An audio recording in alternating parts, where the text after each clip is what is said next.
بسم اللہ الرحمن الرحیم۔ بے روزگاری اور بیماری آنے کے علماء اکرام نے اپنے تجربات میں سے چند وجوہات بیان کیے، چند چیزیں بیان کیے ہیں۔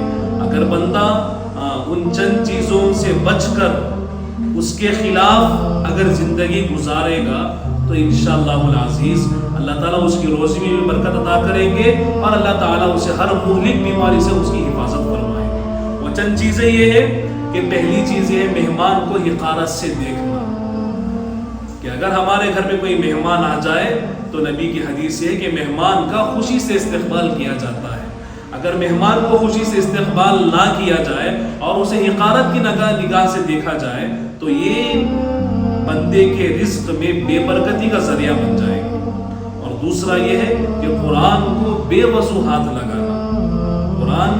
اللہ نے قرآن میں کہا لا یمسہ الا المطہرون، قرآن کو پاکیزگی کے ساتھ طہارت کے ساتھ چھیا جاتا ہے، تو قرآن کو بغیر وضو کے ہاتھ لگانا یہ بھی بے برکتی کا اور بیماری لانے کا ذریعہ ہے۔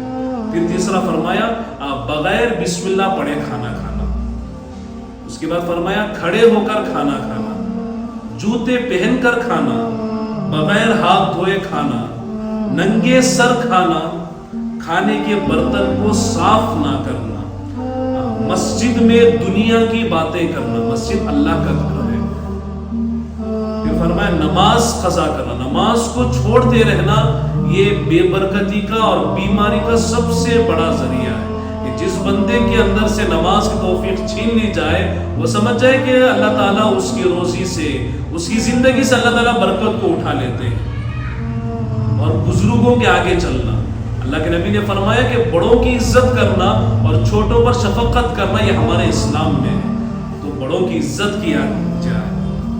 اور دروازے پر بیٹھنا، کہ دروازے کی جو چوکھٹ ہوتی ہے اللہ اس پر بیٹھنے سے بھی بے برکتی آتی ہے۔ نامحرم عورتوں کو دیکھنا، اولاد کو گالی دینا، اولاد کو کوسنا یہ بھی بے برکتی کا اور بیماری کے لانے کا ذریعہ ہے۔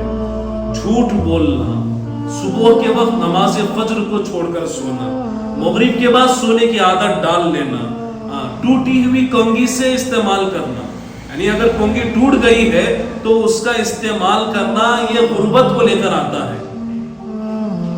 اور ننگے سر بیت الخلا جانا، جب بھی بیت الخلا جاتے ہیں اپنے سر کو اور پیروں کو ڈھک کر جایا جائے۔ بیت الخلا میں باتیں کرنا، اکثر لوگوں کی عادت ہوتی ہے اگر فون آ جاتا ہے تو بیت الخلا میں اٹھا کر فون میں بات کرتے ہیں، اور بیت الخلا میں تھوکنے سے بھی منع کیا ہے۔ اہل و عیال سے لڑتے رہنا، دشمنی کرتے رہنا اور یہ کہتے رہنا کہ میرا ان سے بنتا نہیں، میرا ان سے کوئی ناتا نہیں۔ نبی نے فرمایا کہ جس انسان کو جو کوئی انسان اپنے مسلمان بھائی سے 3 دن سے زیادہ بات چھوڑ دیتا ہے اللہ تعالیٰ اس کی دعاؤں میں تاثیر نہیں رکھتے۔ ہمیں ہر ایک سے اچھے انداز سے پیش آنا چاہیے، اور نہانے کی جگہ پیشاب کرنے سے بھی منع کیا ہے۔ اور پھر فرمایا کھڑے ہو کر نہانا، نہانے کا مستحب طریقہ یہ ہے کہ انسان کہ بندہ بیٹھ کر نہایا جائے۔